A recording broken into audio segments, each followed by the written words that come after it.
کہہ یہ رہا ہے قرآن کہ یہ فہم عقل و فکر سے کام نہیں لیتے، دلیل و برہان سے بات نہیں کرتے، کہتے یہ ہیں کہ جو اسلاف سے ہوتا چلا آ رہا ہے ہم تو وہی کرتے چلے جائیں گے، حد سے آگے نہیں بڑھیں۔ اس نے کہا کہ یہ جو 1000 برس پہلے کے کسی بزرگ نے یا کسی ان کے بڑے نے کہہ دیا، اسی کے اوپر اگر رک گئے تو تدبر انسان کا تو 1000 برس پہلے تک رہ گیا، وہیں رک گیا، آگے بڑھا ہی نہیں ہے۔ قرآن کریم نے حکم دیا ہے تدبر و تفکر کا قرآن میں، اور وہ حکم کسی نہ خاص زمانے کے لیے ہے، نہ خاص مقام کے لیے، نہ خاص اشخاص کے لیے، یہ قیامت تک کے لیے تمام نوع انسانی کے لیے ہر دور میں ہر مقام میں رہنمائی دیتا ہے، اس لیے یہ ہر انسان کے لیے تدبر کا حکم ہے۔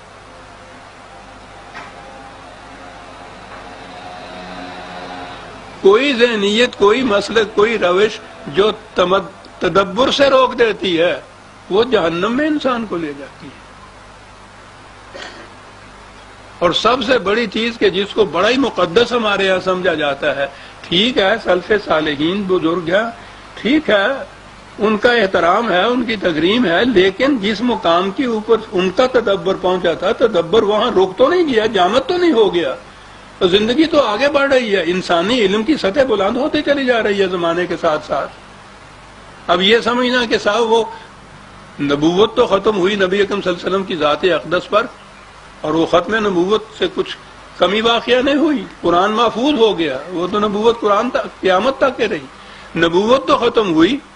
غور و فکر بھی اگر ہم سمجھیں کہ 1000 برس پہلے کے انسانوں تک ختم ہو گیا، آگے بڑھا ہی نہیں ہے، تو یہ تو جامد ہو گیا انسان، اس کی فکر جامد ہو گئی۔ دنیا کی باقی قومیں فکری ارتقاء سے کہیں جا پہنچی، اور یہ 1000 برس پہلے کے فکر میں رہیں۔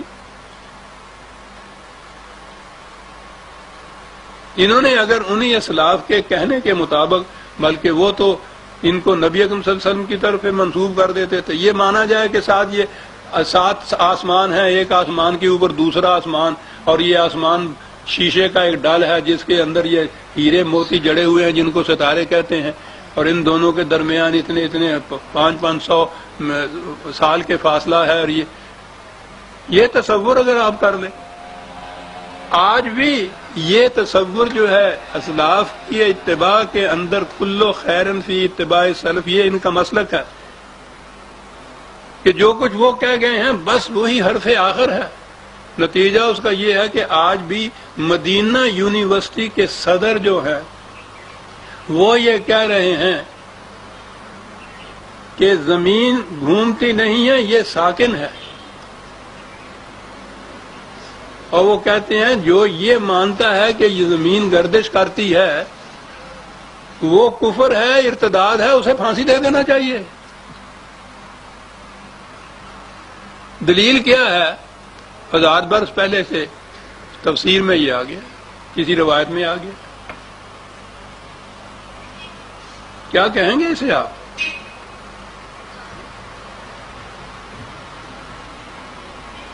انسانی زندگی کی مسابقت جو ہے دوسروں کے ساتھ، وہ تو غور و فکر، عقل و تدبر، تحقیق، تجسس، اس کی بنا پر ہے۔ جو اس میں آگے بڑھتا ہے وہ آگے بڑھا جاتا ہے، اور جہاں انہوں نے یہ ذہنیت پیدا کی کہ اس سے آگے کوئی سوچ ہی نہیں سکتا، خود نیچر کا، فطرت کا کچھ ایسا قاعدہ ہے کہ جس عضو سے کوئی کام لینا بند کر دے وہ اس کو ختم ہی کر دیتی۔ ان کی تحقیق یہ ہے کہ چمگادڑوں کی آنکھیں بھی کبھی دیکھا کرتی تھی، روشنی کو برداشت کر لیا کرتی تھی، انہوں نے اس کو بند رکھنا شروع کر دیا۔ فطرت نے کہہ دیا کہ ان کے لیے یہ بیکار چیز ہے، انہوں نے اس کو آنکھیں دینی بند کر دیں، جیسے کہا جاتا ہے۔ جو انسان بھی یا جو قوم بھی صدیوں تک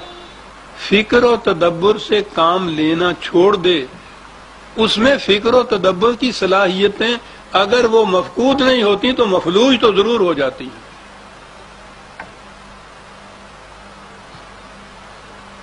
تو جو قوم اپنے لیے مذہبی مسلک اور عقیدہ یہ بنا لے کہ